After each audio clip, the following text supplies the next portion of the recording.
જાણ્યો નહીં,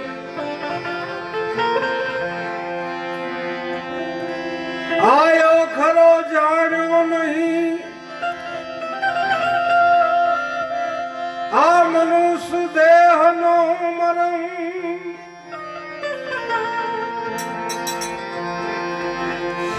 શેર અનાજને કારણે કોટિક બાંધ્યા કરમ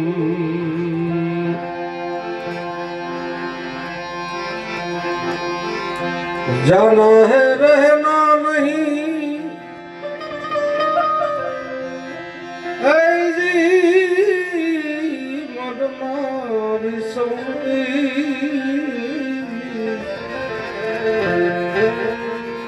दो दिन की जिंदगी के लिए मत भूलो जगदीश।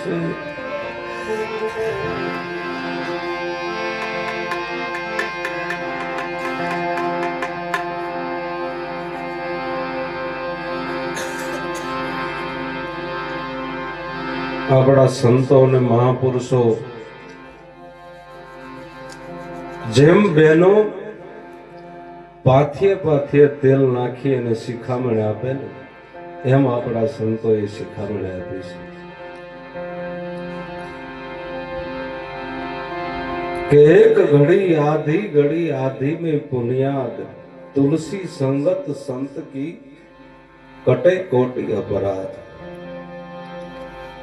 સંતો કે સંસારના કામ કદાચ એકાદા અધૂરા રહી જાય ને તો એમાં ચિંતા ન કરતા પણ હરિનામમાં હાજર રહેજો, કારણ કે મુખ્ય ધ્યેય આપણા મનુષ્ય દેહનો આ છે।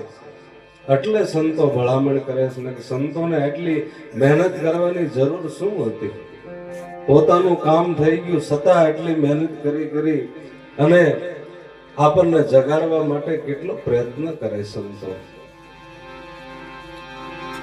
મનુષ્ય દેહનો ધ્યેય સમજાવે છે કે આપણને આ મનુષ્ય દેહ એક પરમ પદને પામવા માટે મળ્યો છે અને ખાલી ન વયો જાય એના માટે સંતો કહે છે।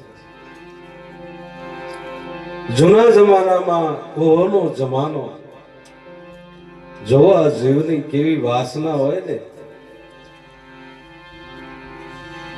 અને ધારે બેઠા બેઠા દાદા માળા ફેરવે છે અને ભગવાન વિષ્ણુ અને નારદજી આકાશના માર્ગે વહેમાન લઈને નીકળ્યા એટલે નારદજીને કીધું પ્રભુ થોડીક વાર તમારા વહેમાનને અહીંયા રોકો ને। કે કેમ? કે પ્રભુ આ દાદા એક તમારું ભજન કરી રહ્યા છે, એને લાવો ને હું સદેહ અને સરગની અંદર લઈ લો। ભગવાન કે નહીં આવે હો કે, પણ કે પ્રભુ સંત હૃદય હોય ને એટલા દયાળુ હોય કે મને જાઓ તો દો। કે નારદજી જાઓ ખરા પણ આવશે નહીં। નારદજી જાય છે, જઈને કે દાદા હાલો ભગવાનનું મહેમાન આવી ગયું છે ને હું તમને સદેહ સરગની અંદર લઈ જવા માટે તૈયાર થયો છું। કે આપ કોણ છો? કે હું નારદજી। વાહ પ્રભુ, કે આજ મને નારદ જેવા સંત મહાપુરુષ મળ્યા, મારા અહો ભાગ કેવા કહેવાય। અને માળા કે શું માટે દાદા કરો છો? તો કે ભગવાનનું ભજન કરવા માટે, ભગવાનના ધામને પામવા માટે। કે તો કે અત્યારે ભગવાનનું વહેમાન ઊભું છે એને હાલો।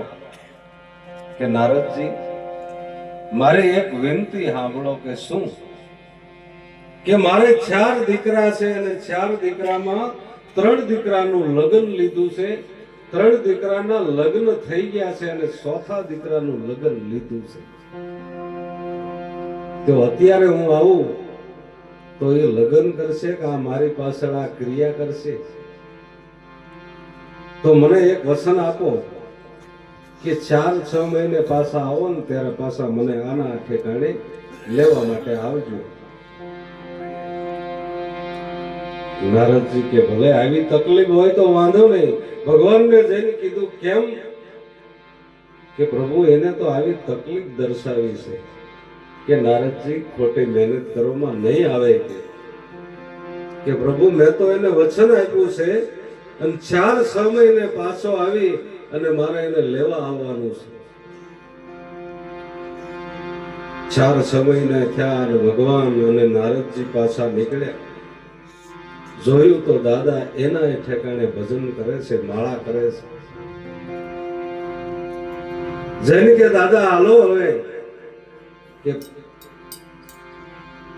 સંતો મહાપુરુષો કોઈ દી વસન વિવેકી ઈચ્છા સલુણા જેને દેખીને મારા નેણા ઠરે. કે સંતો વસન પાળે છે અને જરૂર મને લેવા માટે આયા. પણ કે પ્રભુ મારી એક વિનંતી સાંભળો. શું? કે મારા 3 દીકરાના ઘરે દીકરા રમે છે અને આ 4થો દીકરો જે પરણાયો ને એના ઘરે એક દીકરાનું સંતાન થાય અને એનું મુખ જોઈ લઉં અને પછી હું આવું. આટલી મારી વિનંતી સાંભળો ને એના ઘરે દીકરાનો જન્મ થાય એવું મને વચન આપો. નારદજી કે આપ તમે ભારે કર્યો. ભગવાનને જઈને વાત કરી કે આવી વિનંતી પારી પાએ કરી કે નારદજી તમે ખોટી મહેનત કરો છો, નહીં આવે. જ્યાં 4-6 મહિના 12 મહિના 2 વર્ષ વાણા વાયા અને નારદજી અને ભગવાન નીકળ્યા તો ઢોરો ખાલી. જે ગોવાળિયાઓ ગાયો સારતા ત્યાં જઈને નારદજીએ પૂછ્યું કે દાદા માળા કરતા એ ક્યાં ગયા? તો કે ઈ તો દેવ થઈ ગયા. નારદજી કે દેવ નથી થયા. દેવ થયા હોય તો મારા લિસ્ટ ની અંદર આવે પાસા થયા છે. આપણે એવી કહેવત છે ને કે પાસા થયા. પાસા થયા એટલે આની આ અવનીમાં પાસા આવ્યા. કે દેવ નથી થયા. તો ભગવાનને વિનંતી કરી કે આ જીવ છે ક્યાં? જ્યાં ભગવાને જોયું તો કુવાની અંદર મોટો પતાળિયો ડેડક્યો થઈ અને હઈ આમ ગાળે છે કે 3 કોહનું પાણી છે ને જો 4 કોહનું પાણી થઈ જાય ને તો મારે 4 દીકરાને 4 કોહ હાલે. નારદજી કે પ્રભુ આને અહીં લાવો ને. અને જ્યાં ડેડક્યો મોટો આવ્યો કે એ ભલા માણાનો દેહ હતો ત્યારે મેં તને કેટલી વિનંતી કરી છતાં તેને આ વાસના ન છૂટી. પણ અત્યારે વિનંતી કરું છું હવે હજી આમાંથી હું છોડાવી શકું એવું છું.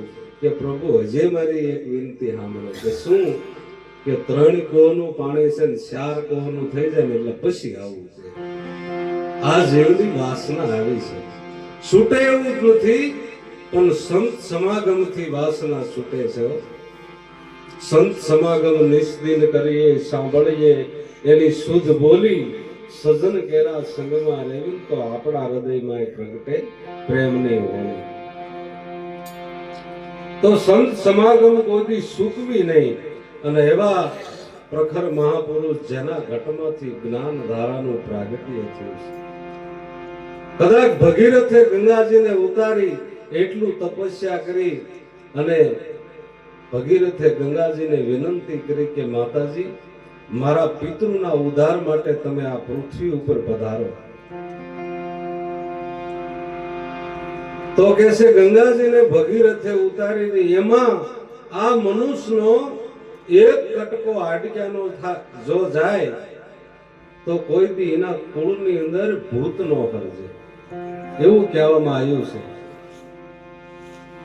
પણ કદાચ ઈ ગંગાજી ભગીરથે ઉતારી છે અને એમાં અનેક નો ઉદ્ધાર થયો છે. પણ સંતો મહાપુરુષોએ તો અત્યારે ગંગાજી ઉતારી. જે જ્ઞાન ગંગાનું પ્રાગટ્ય થયું, જે સમર્થ મહાપુરુષ દાદા લાભેશ્વર નાથ જેવાના ઘટમાં જ્ઞાન ગંગાનું પ્રાગટ્ય થયું અને અત્યારે આખી ઉગમ ફોજ જેના નામ ઉપર હાલે છે બધા એની જ્ઞાન ગંગામાં સ્નાન કરે છે. લાખો અને કરોડો જીવનો ઉદ્ધાર થયો. ઈ જ્ઞાન ગંગાની અંદર. તો કદાચ આપણા મહાપુરુષ આપણે જ્યારે સમર્થ તળી માન્યા છે, એ મહાપુરુષ બોલી જાય પછી આપણે કઈ બોલવાનું ન હોય, અને પછી આપણે બોલીશું એના ઘટમાંથી જે નીકળ્યા હોય ને એ હોળવાલને એક રતિ સત્ય શબ્દ જ હોય, પણ એની પ્રેરણા અને ઈ બોલાવે તો આપણે બોલી. તો એક સંત નથુરામનું ભજન છે, જૂઠડી કાયા જૂઠા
એના વજના ગાળા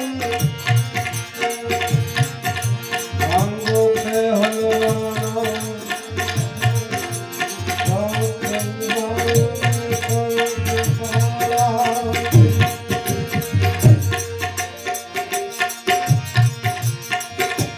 માયા કાળી નાગણી ઈંડા પોતાના ખાય એમાંથી કોકું ઉતરે ઈ મળી ધરે એમાંથી કોકું ઉતરે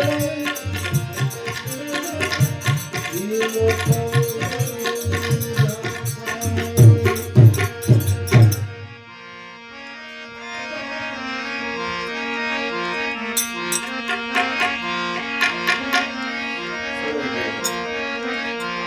એ જુઓ ભાઈ દુનિયા જા